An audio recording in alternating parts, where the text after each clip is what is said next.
Welcome back to a Celtic State of Mind. Yes, we are 60 seconds late and it's Colin's fault. Amy and I have been sitting here waiting for about 10 minutes to get started. I'm Paul John Dykes, that's Colin Watt. And we are joined today by Amy Canavan, who is still delighted at the fact that Bonnyrigg Rose got off to a flyer, but so did Celtic. And we'll be talking all about Ange Postecoglou's side beating Aberdeen 2-0. Ange's comments afterwards. First and foremost, how good is it to be back, Colin Watt? Absolutely. The atmosphere and the build-up to the game yesterday was superb. It was a bit strange kicking off at 4:30 on a Sunday afternoon, but full house at Celtic Park, atmosphere building up to it. I thought Celtic did well, getting Liam McGrandles just to play before it. The tifo was fantastic. All in all, a good professional first day performance from the boys. It certainly was. Did you manage to catch any of it yourself, Amy? I know often your weekends are made up of a bit of work in the sports industry. Did you get a chance to watch the game? Yeah, I was lucky I got to work it, so call it work. It's not really work, is it? No, I was quite happily, I got to dash away from St Mirren Motherwell. That's what I was on first, and then I did get to catch Celtic game. So it's not really work when you get to watch such a comfortable and controlled performance as that. And I think everything that Colin said is pretty spot on. I think Ange Postecoglou said that post-match as well, if you play like that for the rest of the season, you're going to be pretty pleased. You're hoping obviously for being a little bit more clinical, but that'll come. But if you put on performances like that week in, week out, then it's Celtic are going to be a pretty tough side to beat. How dare you, Amy, right, go through all your schooling and decide that you want to move into journalism and media and then get a job in said industry? I mean, you are going to be criticised on social media for that. How dare you? Really will be. How dare you have an insight into the Scottish football world? So you dashed from one stadium to the next. You seen Celtic and all their pomp. Were you surprised, Colin, with the starting lineup? I know that I took great pride and pleasure in saying on Sunday that Laura and I got the starting 11 spot on Friday on the bulletin. Was there any surprises in there for you? No, not really. No, I think it was kind of set up from the week before who was going to start. The game against Norwich kind of gave us a heads up. On the bench, there wasn't really anyone that kind of caught me by surprise. Jens probably had the chance of starting, but then Stephen Welsh came in and put a really professional performance on yesterday. So it's good now that we've got competition for places. You're looking at that bench and you're going, yeah, if we've got to bring something on to change the game, we've got those options now. And as I said, there wasn't really anybody that I thought would have got a start over anyone. I think what you're looking at just now is probably our first 11, our strongest first 11. Whether that will change throughout the season will depend on how players develop. We were talking about this yesterday, Amy, the fact that you look at the starting 11 and it's made up of players who were here last year, but we don't subscribe to this nonsense that Celtic have stood still, that we've not improved, because all you've got to do is look at some of the performances of the players and the circumstances around how they arrived at the club last season compared to where they are now, with a full pre-season under their belt, having worked with Ange and all the other players around about them. So I'm not looking at Hatate the same way. I'm not looking at O'Reilly, even Carter Vickers or Jota, the same way as I did last season. Do you subscribe to that? Well, you can, because it doesn't matter that that starting 11 could have obviously ran out last season, but the fact is obviously, do you know what I mean? Like, the two biggest is the fact that you're bringing in Jota and Cameron Carter-Vickers on a permanent. So that's huge. That's business in itself, and that's forward thinking and progression. Then you're looking at the bench as well. The strength in the bench is, that's the biggest change, not only from this time last season, but also at the tail end of last season. Every player on that bench pretty much walks into every other side in the Scottish Premiership. So Ange Postecoglou's building a squad here. It's not just about having 11 players to take to the pitch. It's being able to have that rotation. Yeah, yesterday maybe only have been Aaron Moy who was the difference from last season, but that doesn't matter. It didn't need to just be him. It could have been others, but that's just the beauty of what Ange Postecoglou's built and that the players that have bought into it. And that at this stage in the season, as well, when was the last time that Celtic's first Premiership League game was their first competitive game of the season as well? I don't know the last time that's happened. It's probably one of the first times in my lifetime. Because there's always going to at least be one kind of qualification in there. So even to have that, and I know obviously Ange said he doesn't really want to buy into this rustiness or being not match fit and or lacking sharpness. He was kind of quite dismissive of that, and I'm more than happy that he is. But I think it can be taken with a pinch of salt. I think he's got a right to say that as a manager because he expects his players to be at this. But for the rest of us, we've seen this kind of tale time and time again, and to still be however many days away from any kind of European football, and for Celtic to be in this kind of position of strength still and putting in performances like that. I know we'll get into it, but that performance yesterday, especially for spells in the first half and spells in the second, in that first half game could have and probably should have been buried. And you're thinking if that's maybe October, November time, that game is getting buried 3-4-0 by half time. So there's a lot of positives to take. And going back to your original question, I don't think you can buy into the fact that I don't think anyone can really say that Celtic have sat still. Carter Vickers and Jota's the two glaring examples, and then the strength of the bench as well. I think as well, Paul, when you look at it, Jota was almost like a totally different player from what he was last year. I mean, last year he was more out there on the wing. He didn't really cut in as much as what he has done already so far in pre-season, and then in the game yesterday he was more getting the ball over, get it wide, get the crossover. Yesterday he was cutting in a lot more. Obviously his goal came from him doing that as well, but he did it time and time again in the first half to try and interlink the play through the middle. And I think that's obviously a development, and it's the sort of freedom that Ange has given him. And you've noticed as well that obviously both him and Maeda were switching the wings, and it really caught out the Aberdeen defence. I thought the boy Richardson at right back for Aberdeen had a really poor game because he just couldn't keep up with either Maeda or Jota. And that's development in players. You see it as players grow up and they kind of have that freedom now, where Jota's got that freedom that he knows he's got a long-term contract at Celtic. He knows now, he's not got to try and sort out his future. He can go and enjoy his football, and then maybe in 2-3 years' time he'll look for that next move. But over these sort of next 2 to 3 years, he can show the ability that he's got. And I don't think we saw the top potential out of Jota last year. I think we saw glimpses of it, but now that he's got that freedom and the stability of being set in Glasgow, I think you'll see a lot more expression out of him. His goal yesterday was absolutely outstanding, and I think that won't be the last time that you see something like that from him this year. Yes, I think expressing himself is exactly what he started to do, and I do agree with that, Colin. I think that there's a lot to be said with a player being settled. When you're on loan and you're obviously trying to prove yourself every single day, but do you ever feel settled when you're on loan? That's a question only a footballer could answer, I guess. But he certainly does look more settled. And as you say, fantastic. The other thing I noticed about him is his hair's changed. Hopefully that's no permanent. And he returns back to George Michael circa 1986. I don't think you're one to talk. His hair is fine. Listen, Amy, I get enough stick about mine on social media. I know, I'm just stirring the pot here. Yeah, no, that's fine. I can take it. But on the subject of the bench, just a few of the players, and I'm not even going to get into the new players, Gents, Moy and Bernabe. Giakoumakis, Abada, Ralston, Turnbull. These are guys that at some point during the season are going to play their part. Yet they're sitting on a bench and they're given the gaffer options that, we simply did not have, as Amy said, this time a year ago. But they came on, I felt, Amy, and I think that the treble change followed by the double change, I think that it actually added a bit to the Celtic side, and it happened at the right time. 66 minutes, it's normally 60 or 65 that Ange likes to make a change, but he was bold. He made a treble change followed by a double change, and it was that injection, I think, that we needed at that time of the game as well, Amy. Yeah, and that's totally what I'm referring to, that you look at the quality on that bench, and we saw it a lot at the tail end of last season, and you could see Ange Postecoglou basically flexing his muscles. You're bringing on 3 players that, I think you're thinking up at like Dingwall and that, and you just look at all them lining up, and every other side in the country would be gagging for this kind of quality to start with. And Ange Postecoglou can bring on, if it be, he can completely change the front three is basically the greatest way to put it. And there's no drop in quality. And I think it was probably mentioned on commentary yesterday, and if it wasn't, it certainly should have been.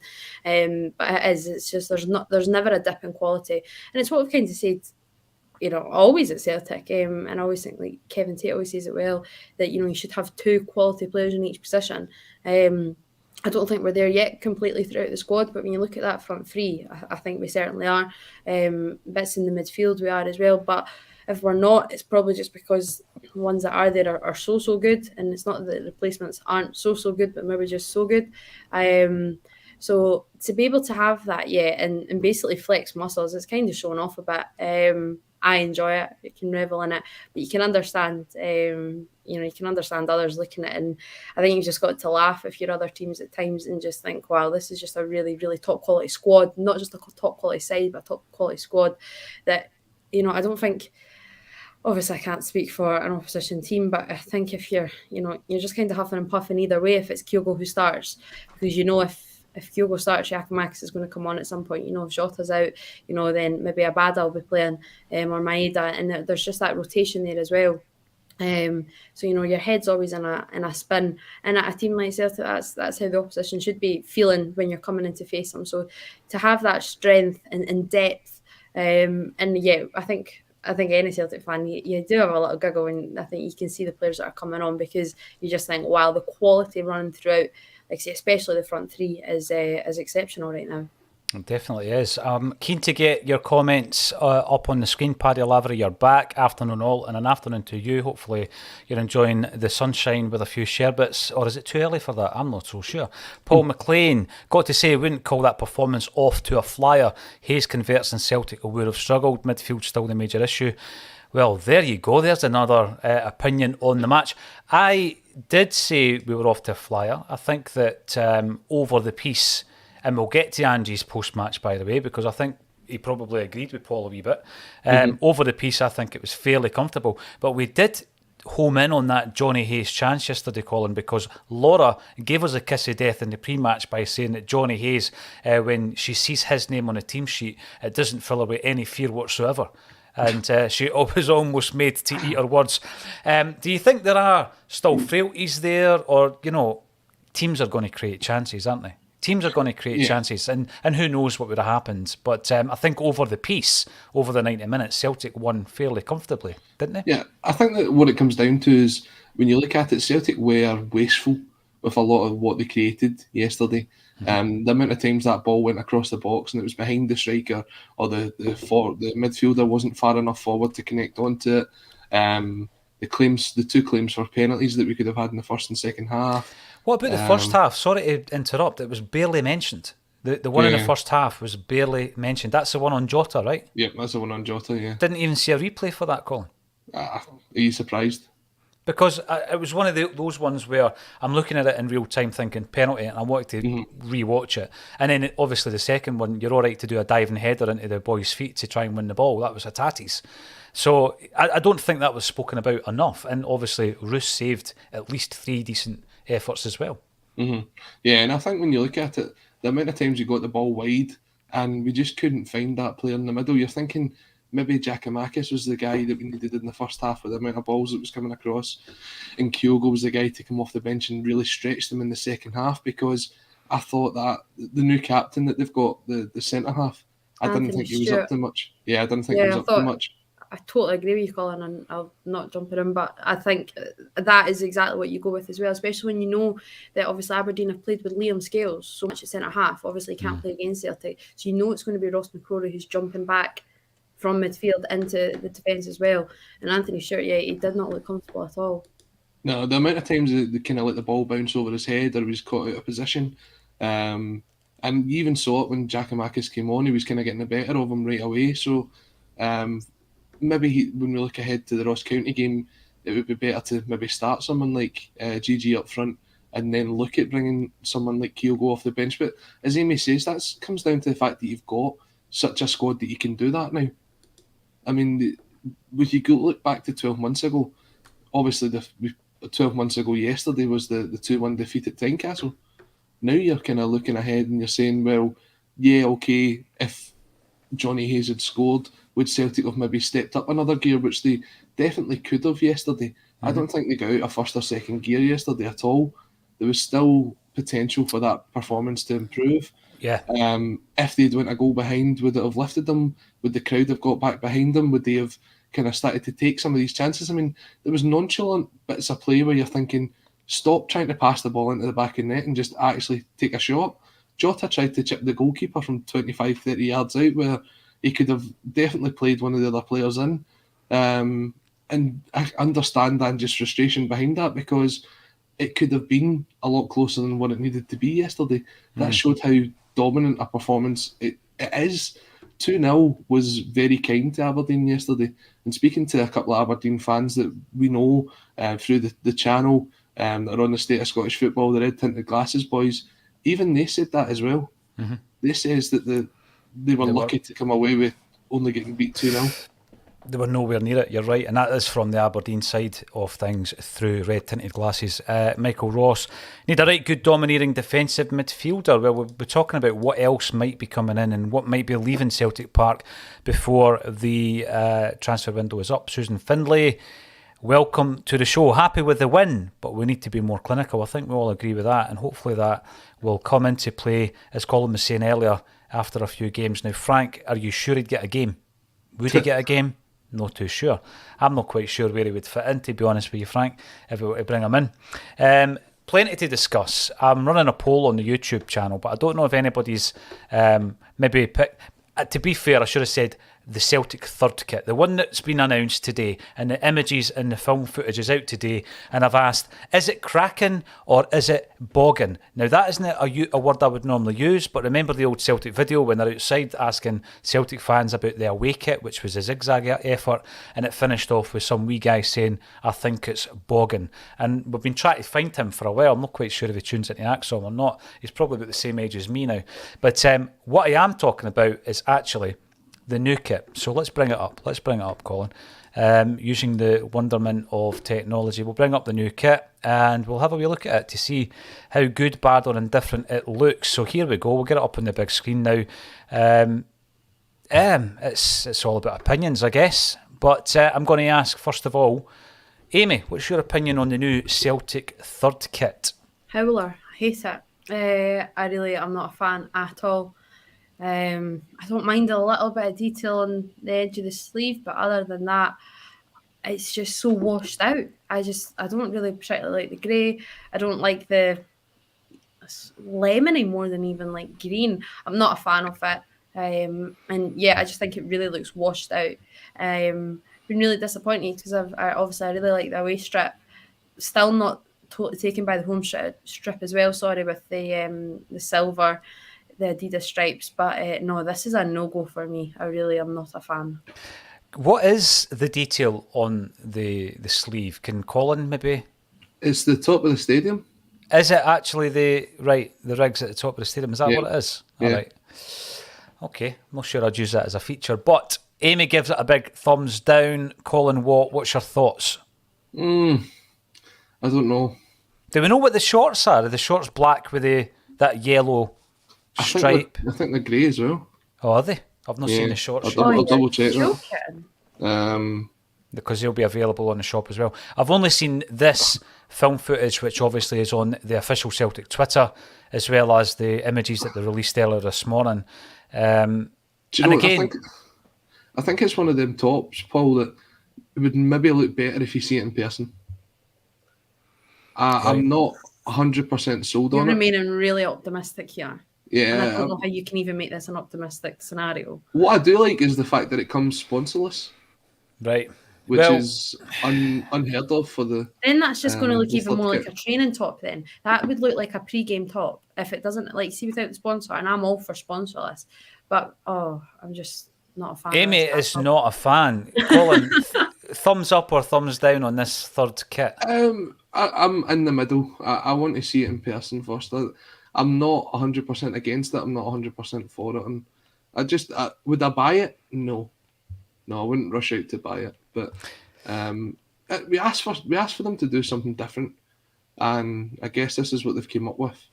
But as Amy says, it could be seen as a bit of a training top. And to be honest, there's some of the new training kit that's just been revealed today as well that would probably be a better third kit than this. Well, I'm going to throw my tuppence worth in as well, because as you know, I'm a big fan of football jerseys, but in particular Celtic jerseys, of course. And I'm looking at this thinking, well, if I'm looking at a positive, it's a new design, so that it's not a rehash of an old favourite, right? Because obviously most of the jersey designers that we've gone to since Umbro were involved have tried to reimagine jerseys from the past, some good, some bad, or indifferent. So at least it's a new design. I'm not getting the significance of using some structural work on the sleeves. It does look like that, to be fair, Colin. It's a good shout, but I don't get that. There's so much to our history that could have been used. Colour scheme, it's all a bit wishy-washy. And I'm one for the crest being the full colour crest. I'm a traditionalist in that I know that these colourways mean that it simplifies the crest and all that, but I'm all for the green, white and black Celtic crest, full colour. Here's on every one for you. jersey. If the yellow was a sort of olivey green or a darker green, would that be a better fit than the grey and yellow? Would green be a better go? Yeah, more of a contrast, or even pink, or not. No, so definitely anyway, not pink. There's by the way, the shorts are black. Are they black? Right, they're going to look better, definitely. Going back to what Amy said, I think the home jersey looks better whilst we're actually playing in it. Remember the promo photos, and there was quite a bit of controversy, and there was a lot of people thinking it's not that smart. I think when you see us wearing it, it looks really smart. But again, it's all about opinions. It's Celtic after all. If the crest is on that breast, then it's a Celtic jersey. Not a massive fan. It will be included, believe it or not, in my new book. There is going to be one sneaky wee photo shoot sneaked in through the back door. Although I've got to say I did not see this before it was released because the photo shoot has not yet taken place. But it will be, and it will be in the book. So there we go.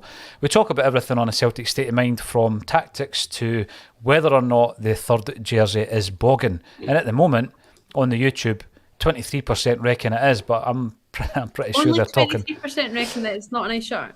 Yeah, but then I actually said the Celtic away shirt, so they're maybe thinking about the black one, which, is a pretty smart shirt. I want to talk a wee bit about Stephen Welsh, and I tinkered with the title today because, firstly, I misspelt flyer with an I, and I knew that Amy would pick me up on that.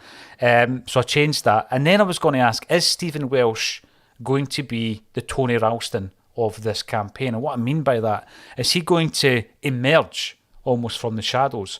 I think that his performance yesterday was excellent, great start. He's obviously got big competition, big boots to fill. But let's be honest, so did Tony Ralston last season. I went on about it yesterday. Ange likes him. He's had interest from Udinese, he's had interest from Toulouse. I can't remember if Udinese was a loan deal, Colin, you might remember. But there's been interest from Italy and France in this player, yet he's still here, and I think he's growing into the position, and I think that was one of his best performances yesterday. And I know, Colin, that you were aware of him as a youngster playing as a loanee at Greenock Morton. What's your thoughts on Welsh? I mean, he's obviously a first pick due to injury at this moment in time, but most players do get a chance through circumstances like that. Yeah, that's when you tend to find the youngsters making the move up. Kieran Tierney was the exact same with Emilio Izagiri. For me, I thought Stephen Welsh had a pretty comfortable performance yesterday, but then there wasn't much kind of put up in front of him. What he did do, he did well. He took his goal very well. He was very comfortable on the ball. I believe that he was the player with the most percentage complete passing, most accurate passing. So yeah, he had a very solid performance in that instance. It's not the first time he's had performances like that before. He definitely did that when he stepped into the team to replace the Ireland international Shane Duffy as well. For me though, I think he is a player who he's going to have to play week in, week out to get up to that level consistently for Celtic. Yeah. There's still a lot of things he does have to work on. I think his pace could be improved. I think his positioning could be improved as well. But in terms of getting stuff in the air and playing the ball out, he's definitely in that mould of an Ange Postecoglou centre-back, and you can tell that there's a lot of trust being put in him by Ange. I mean, he could have easily put Jens into that position yesterday, or Julian could have stepped in, but no, Welsh has shown he's up there anyway. For me, I was surprised at the the kind of not putting him out on loan for this season. Because I think at the age he's at now, he's 22, 23, somebody correct me. He will have to be playing regular football soon. Otherwise, he's just going to stagnate to the level that he's at. And the chance to go and play European football and be guaranteed the position week in, week out, as opposed to Celtic, where it could be Jens that would be the first choice, or I think Ange has still put it out there that he's still looking to strengthen in certain departments as well. Unless Welsh has been guaranteed the fact that he is going to be the number one centre-back alongside Cameron Carter-Vickers, and that means Starfelt's got to work for his position, I would be looking to try and play football week in, week out, because he can improve as a player. He's still young enough to improve, but you're not going to do that sitting on a bench playing maybe the odd sort of 10, 15 games a season. This is his third full season as a Celtic player, Amy. We know that he made one appearance previously against Hamilton Accies. He's only 22, and I think there's been a remarkable amount of faith shown in him by Ange Postecoglou. As I say, he's not back these offers from Udinese and Toulouse, and when Starfelt's out injured, as Colin quite rightly said, he doesn't go to Julien, he doesn't even go to Maurice Gents, who's come in, and he's shown the faith in Stephen Welsh, who I think deserved the jersey based on his pre-season form. Where is he in your mind in terms of the pecking order? Will he get enough game time this season? Because I think a big thing about Ralston was just getting that run of games. Will he get that run of games when the competition is so stiff, particularly when Starfelt comes back in, Amy? Yeah, I'm not so sure if he will necessarily get the run of games, but I don't. This is just purely from a selfish point and not probably thinking in the best intentions of Stephen Welsh, but I would do everything to keep him at the club, which is obviously what the club have done so far, knocking back the offer from Toulouse. I think, as we were saying earlier, that you need two quality players in every position, and I think Stephen Welsh is really working towards that. I don't think he could be a Tony Ralston, because I don't think he's came from the same kind of position as Tony Ralston. Ralston came totally out of the blue. Welsh isn't out of the blue. And I think, last season, especially in the first half of last season, he did play quite a big part. And Ange has continuously rated him really, really highly and put that confidence in him. Yesterday I did feel that he was better than Carter-Vickers. I thought he was really, really comfortable on the ball. Not saying that Carter-Vickers was bad, but I think there was actually a few occasions in the first half where he was just a little bit off it. And I think he timed one of the headers and he just looked a little bit lackadaisical. But it's still a really, really strong performance. But I just don't actually think that Stephen Welsh did end up putting a foot wrong. I think he's really, really comfortable working forward, which really obviously works under Ange as well, as he likes his players to push. You're more than comfortable hanging around halfway line and beyond. And he's got some ping on him. He's got an eye for a pass, and I really, really like his long-range passing ability. So I think for him, he's obviously a Celtic fan as well. So maybe that, can outweigh everything that, he may not be a starter week in, week out, but being a part of the first team plans, being rated really highly by your manager, and knowing that you're kind of the next choice.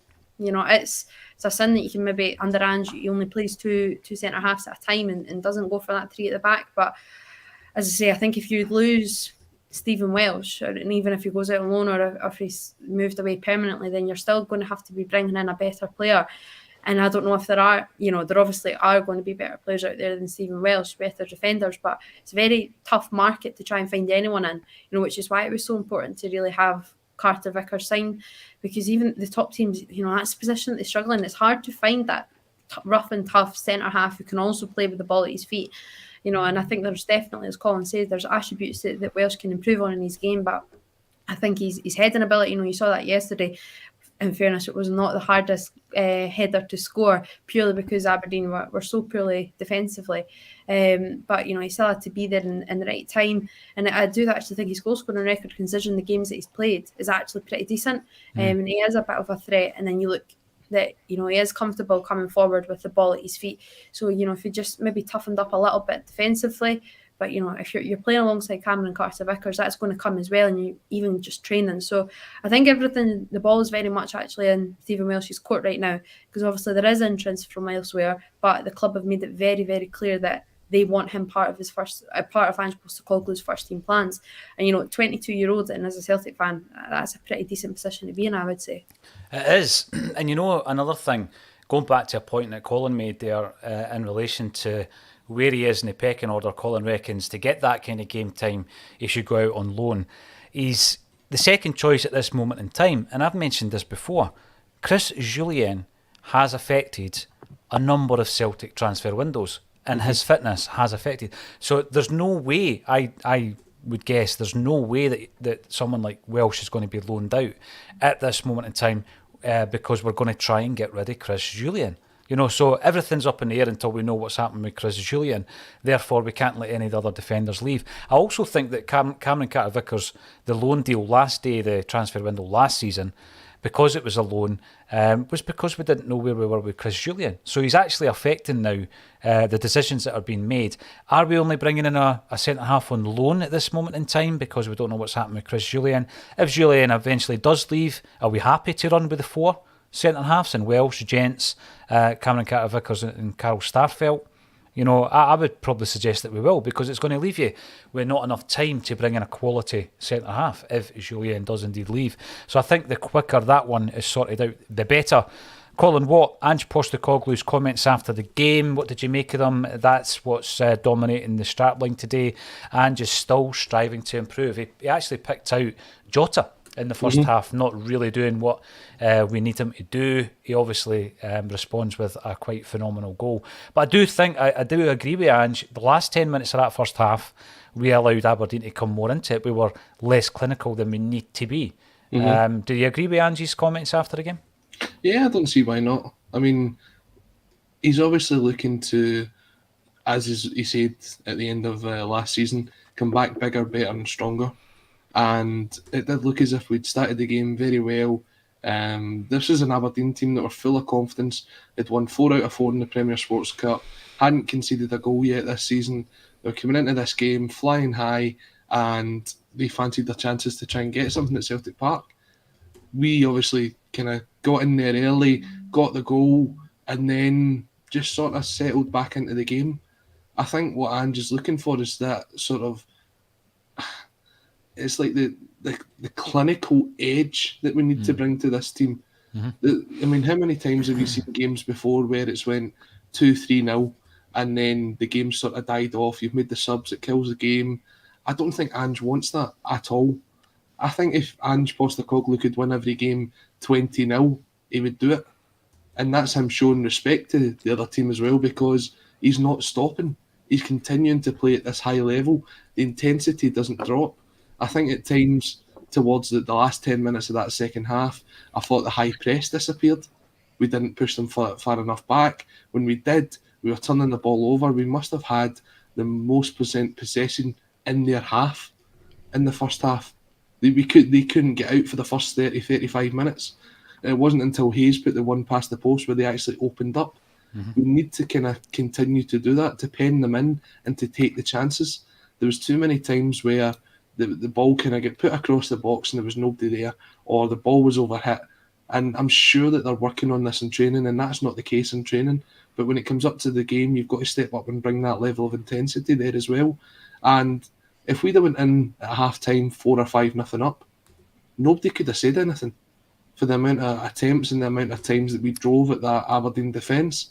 But the thing was, it was still 1-0. If that Hayes goal had went in, you were saying that they were kind of stepping away from that game at half-time, being still in it, when they hadn't created anything apart from that one chance. Yeah. So it's totally understandable where Ange wants to be. You're not going to be able to create all these chances when you step up and play teams in the Champions League.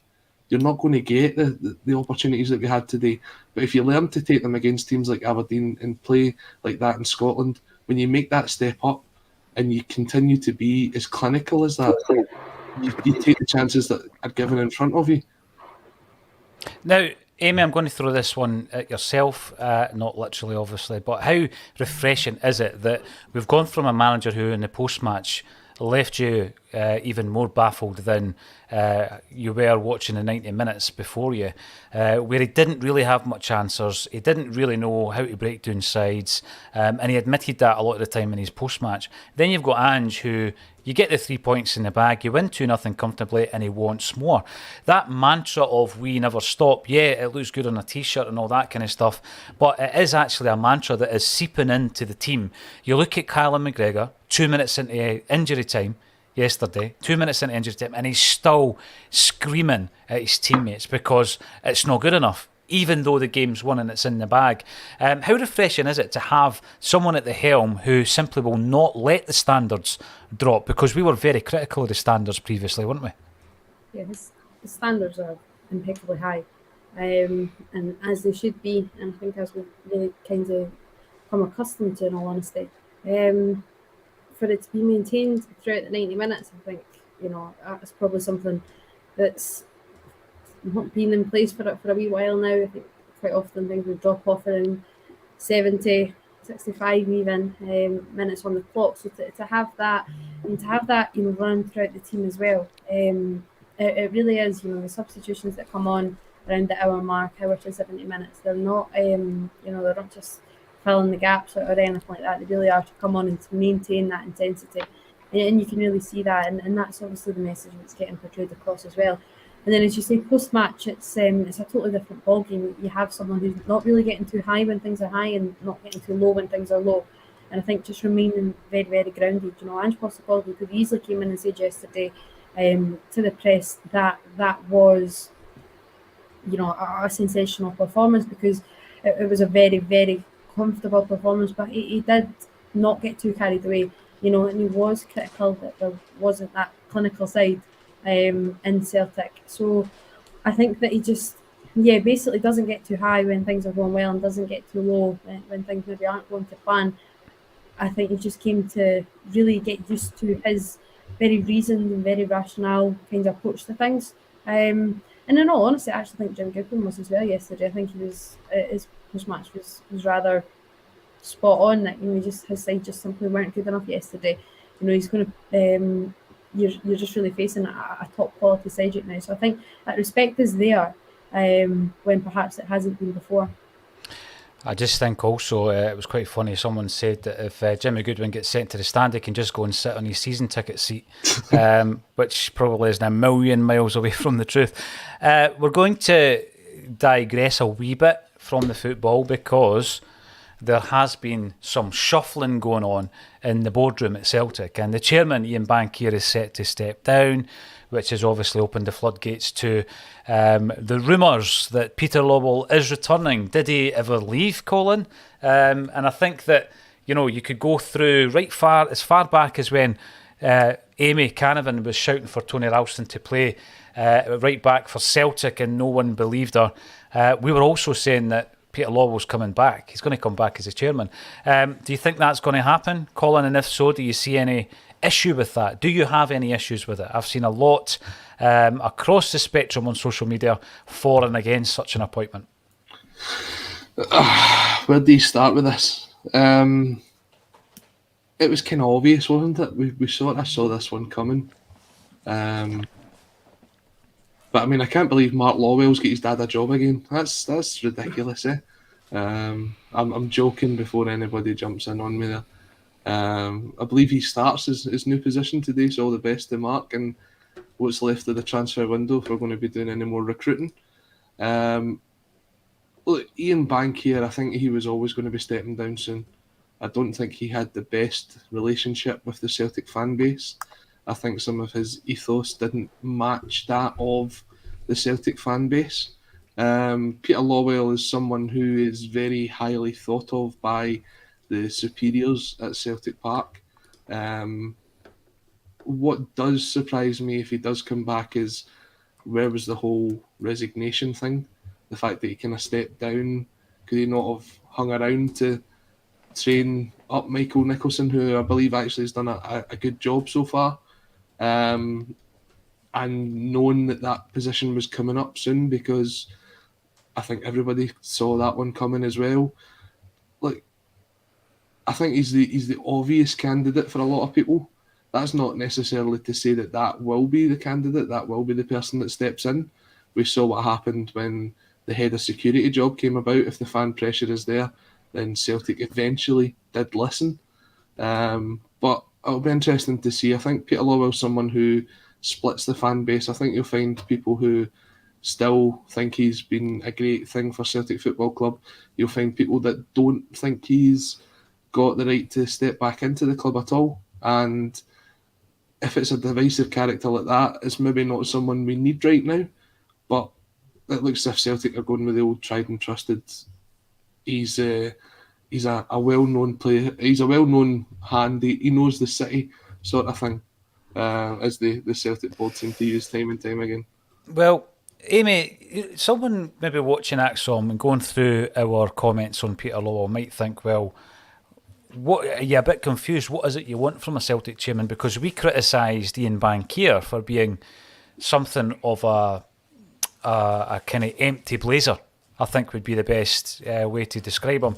And that he's hardly a figurehead. And then people might say, well, do you need to be a figurehead to be the chairman of a football club? Has the CEO's position become, in modern football, a far bigger, high-profile position than the chairman? When was the last time we had a high-profile chairman? But it's all about having the strength and a collective strength within the boardroom. And I remember being at a fans forum where Kevin Graham asked every single one of them, every member of the board, to look out the window at Brother Walfred and say, what would Brother Walfred do? And they were all kind of looking at each other and kind of, they were a wee bit puzzled that Kevin had the audacity to tell them that they didn't know how to do their job. And then what happens is Bankier is replaced with a very strong, high-profile individual. It just so happens to be Peter Lawwell, perhaps. What's your take on it, Amy? Because I know that you're a student of Scottish football.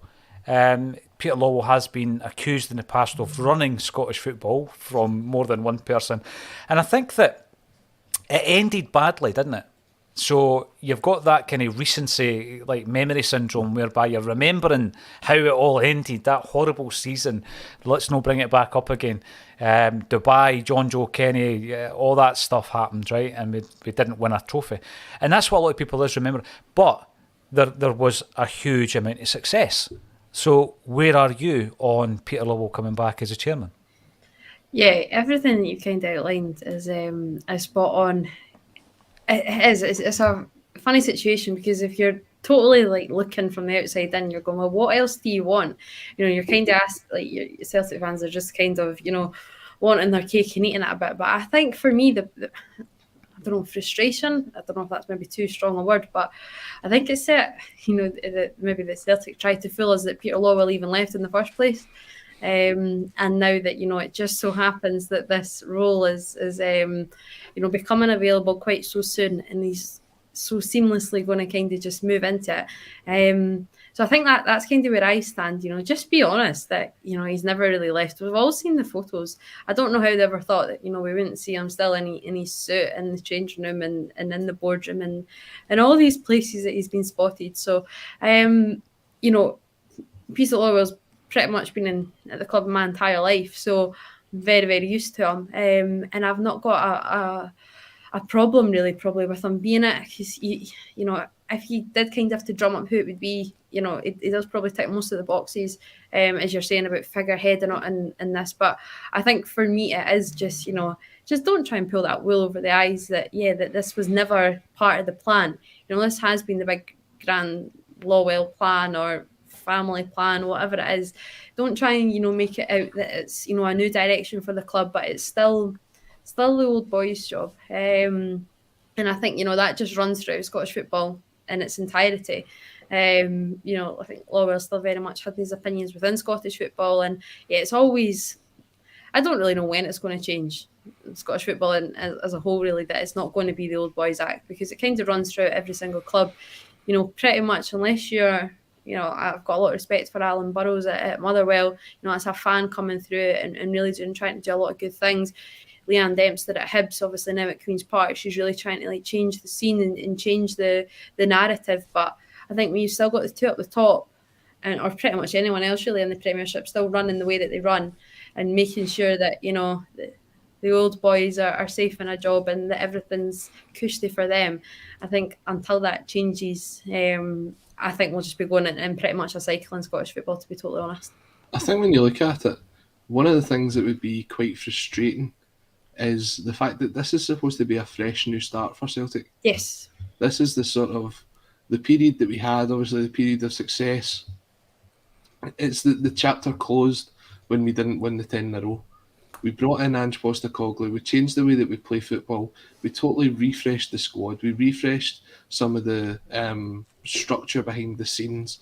We're looking at changing the B squad. We're bringing in our own coaches. We're looking at changing the scouting system. And then when you look at it, you're saying, right, we can do all that, but then Peter Lawwell's coming back as the chairman. And you're saying, well, that's still that attachment to that previous period. And it's whether you can look beyond that to say, well, he's done this, that, and the next thing, or if he's still got that attachment to the previous period. And I think if you're being perfectly honest, there probably is other people out there that could do the job. I think Peter Lawwell was just the easy option for someone to pick and say, it's safe, he's been here before, yeah. Yeah, it's not quite Dirty Den returning to Albert Square for anybody who's a child of the 1980s, but there are some concerns, and I've read quite a lot of concerns on social media. What does a chairman do anyway, was one of the questions I think would be very good to underline and outline. I think also that needs to be outlined is Celtic's ambitions for the next 5 years. Where is the club going? You know, it can't always just be about, right, new season, let's win the league. You know, you need to have a vision. You need to know, in terms of the aspirations on a European level, where are you taking us? What do you think we can attain in Europe? And that was one of my biggest criticisms. Remember the comments calling about Ian Bankier saying that we can't compete in Europe. Oh, we'll just rip it up then. Let's no bother turning up. And it became, you know, a situation where if you can't compete in Europe and you're happy just to go and pick up your bounty, then what's the point? Because you're not reinvesting it in the team. You're fleecing the fans every single pre-season for 3 jerseys, one of which is a horror show. And it goes round and round in circles. If you've got a vision and you know what the club is trying to do in the short to medium term, then I think it's more palatable when some decisions are made. But I agree with yourself, Colin. I thought we were on a different path. So let's see how that develops and let's see how it is accepted or otherwise. We need to talk about ins and outs before the end of the transfer window, but let's bring up some more comments. Green Lichty. Looking good first game, frightening once the shooting boots are on. Yeah, you imagine Kyogo, you know, when he's absolute peak, he's going to score a couple of goals. You imagine Giakoumakis when he comes on, couple of chances, probably could have scored a couple himself. We also have John Boy, 1888. Jota's goal reminded me of the wee magician Lubo. Oh yeah, the way he wrapped his boot around that, running away from goal and then just putting it in the opposite corner. Fantastic strike. Eddie Carrick gave up his 2 season tickets yesterday to let his kids attend the first game together. Couldn't have picked a better time. That tifo was outstanding. It certainly was, and hopefully your kids enjoyed the game as well. Nothing better. Now, the ins and the outs. I'm going to come to you first. Wait a minute. Kevin Graham brings up Bobby Ewing in Dallas. It was all a dream. Yeah. Do you remember that scene? He's just in the shower. Look it up. I'm sure it's on YouTube. Colin and Amy look blankly into the screen. Bobby Ewing came back from the dead in Dallas, and Dirty Den done the same in EastEnders. I preferred the EastEnders version, I've got to say. So there we go. Who do we sign? Who do we sell? Colin, where do we need to strengthen? I think you're still looking at potentially bringing another striker into the club. I think we'll see both Johnny Kenny and Joey Dawson, if they're not part of the B team, which both of them have been so far this season, then they will probably make their way out on loan.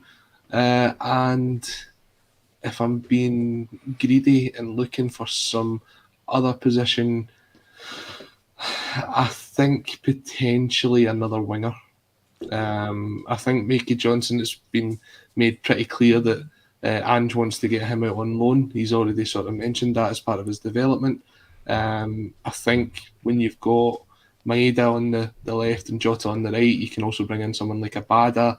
And I may have missed someone out there, but just keeping someone else in there. Jamesy Forrest. Oh, James Forrest on the right. I'm sorry, I was thinking about on the left-hand side.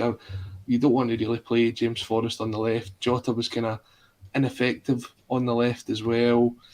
So I think probably a left-sided winger to come in there to back up Maeda.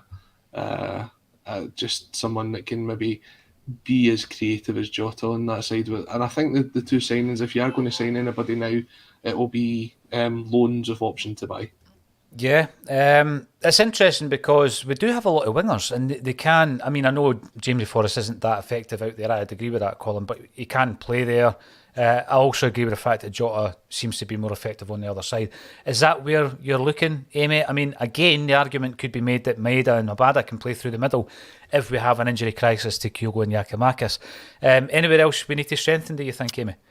I would still go, and it's greedy, and it is greedy, and I don't know how plausible it would be, but a defensive midfielder still. And I know it's tricky because you just brought in Aaron Moy, so I understand that the legitimacies of that are probably very, very narrow, very, very slim. But that's where I still think that you could do with just a little bit more cover, like a really strong defensive-minded midfielder, not just somebody that can be a defensive midfielder, but a defensive-minded midfielder, who isn't actually too fussed about going forward and really does just want to cover that back line. I think that's going to be imperative for any kind of success in Europe. So that's where I would be looking. Where you're going to find that player, that's a bit tricky as well. It's certainly not what I'm. Thankfully, I'm not paid to do that. But that's where I still think that could probably, just be a little bit more. I'd be a little bit more confident if we did have somebody a little bit more inclined to just hang back a little bit and protect the back four, and in particular the back two centre halves. Wouldn't mind another striker, but I don't think that it's as much as a priority as what maybe others have said. Purely because I agree with you, that push comes to shove. You can have Maeda through the middle, and he's maybe not as effective, but he can still play a part. And then I also just don't think a striker's really going to be coming in while Ayeti's still in the books as well. You've got to think about squad size and wage as well. So yeah. I think if Ayeti left, then there's every possibility.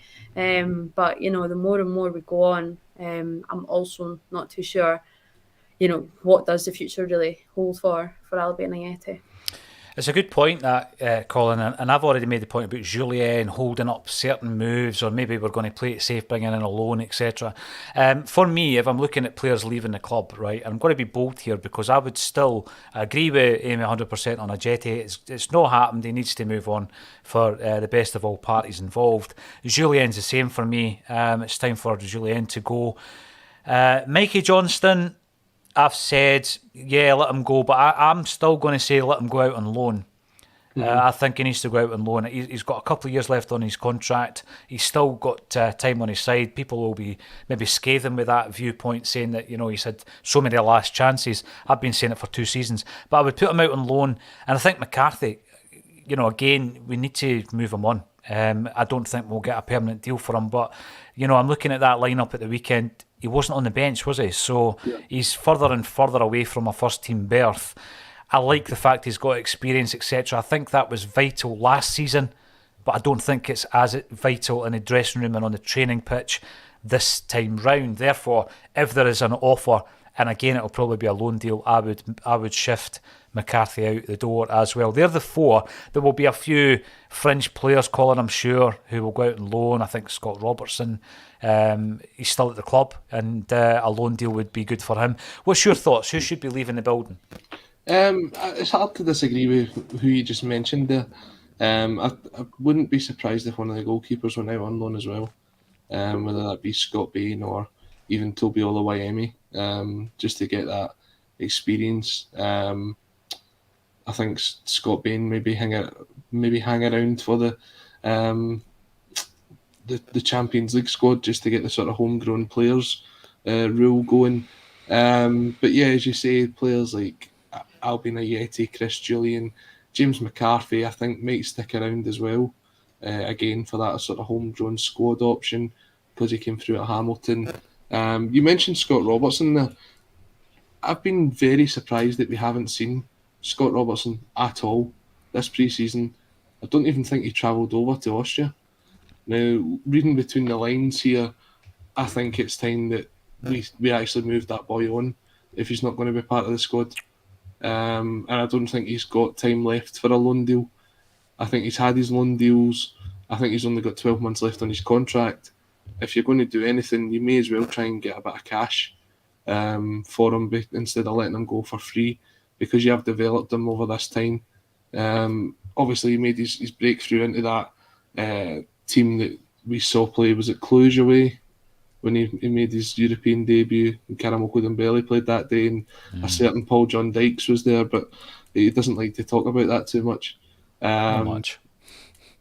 But there is a sort of generation of these players that we've hung on to for too long that probably need to start leaving Celtic to further develop their own careers, because they don't have the ability to step up and be part of the first team squad. You saw it already, like Keir McInroy made the move to Kilmarnock. Yeah. There'll be plenty of others that kind of came through there. And the thing is, that all came down to the fact that there wasn't the platform for these guys to make the step up to the first team.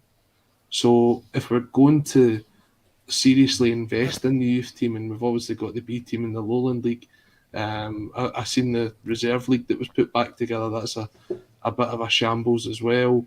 Look, if you're going to spend all this money in Lennox Town and you're going to develop these players, you do have to give them a pathway, but we didn't do it. So there's these kind of players that we're paying decent amounts of money. You've just got to be honest and say, look, unfortunately, it's just not going to be your time, and move them on. Yeah, move them on, and for the betterment of their own careers. He made his debut, like Colin says, on a night where we actually played Scott Sinclair, Lee Griffiths and Olivia Ncham.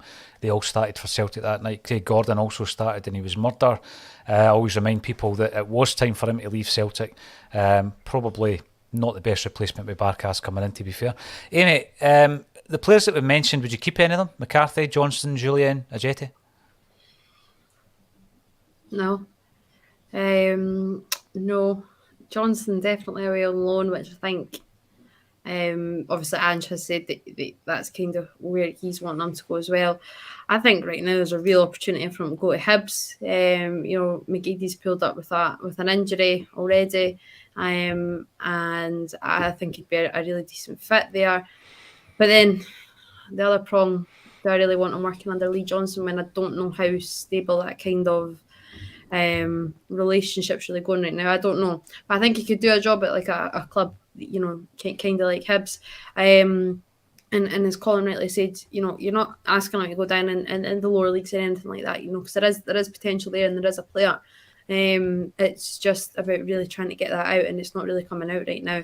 McCarthy, I don't think he will move on, because I still just kind of have to laugh that there's still 3 years left on that deal. So I don't really see him probably wanting to go anywhere else. I think for James McCarthy, you surely are just licking your lips still that you have that 4-year deal at Celtic. And as for Jullien, I've never kind of really had it since some of his comments. I've just never really been too enamoured. So I wouldn't be opposed to him going out. And then Ajeti, just God knows where he is, Because again, it's another one that there has to be a player in there when you look at, his past clubs and performances. But I think you're kind of maybe seeing now as to why it didn't maybe work out at West Ham or... at West Ham, it was under David Moyes. So I think these are players that it would be a real benefit to get them off the books, but how plausible and how lucrative they are to other clubs, I'm honestly not too sure, because, what is the portfolio of these players over the last 18 months? It's very, very minimal.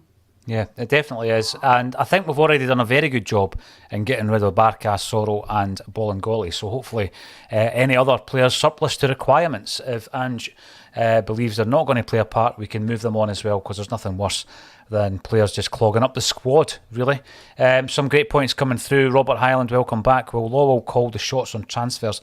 Don't like him returning. He is drunk with power. I think this is the biggest issue, right? Because when he was appointed initially, the job description was all non-footballing matters. That was his job spec. But with the power and with time, he started, I think, getting involved too much in the football dealings, and none more so than when Brendan Rodgers was in charge, because Brendan spoke out about it time and time again, talking about wingers that he didn't really need at the club. Marvin Compere coming in and playing... wait a minute, did I say six? No, did he play half an hour or an hour against Morton? An hour, yeah. Yeah, I mean, it was clear that the manager wasn't signing some of these players. So yes, you cannot have someone behind the scenes making footballing decisions. Acrobat. Chairmans oversee the running of the club, so I'm sure if Lawwell comes back, I know for sure he won't be sticking his nose into what players to buy. Well, hopefully that is the case, that he isn't involved in that side of things. Brown, Warrior, if Celtic needed a good accountant, then Peter is your man. He was Terry Cassidy's appointment initially in the early 90s, wasn't he? In a financial manager's position at the time. Yep. Lucy, why all the palaver of saying he's retiring? I know. There was a bit of palaver over all that. And SPB, the former CEO, coming back to take a lesser job. The present CEO is effectively impotent. Well, we will wait and see. Kevin Graham just throwing in the controversy as well. I remember being in a meeting, Peter Lawwell denied he had seen the 5-way agreement. Someone shouted, I've got the email on my phone if you want to look. Yes, all that kind of stuff was effectively airbrushed, wasn't it, by the previous regime. We wait and see if Peter Lawwell comes back. If he does, then let's hope that it doesn't affect what we have at the moment with Ange in charge, because what he's certainly done as a single figure is galvanised the fan base, Ange Postecoglou. I think you'll struggle to find a Celtic fan who's unhappy with Ange Postecoglou, that's for sure.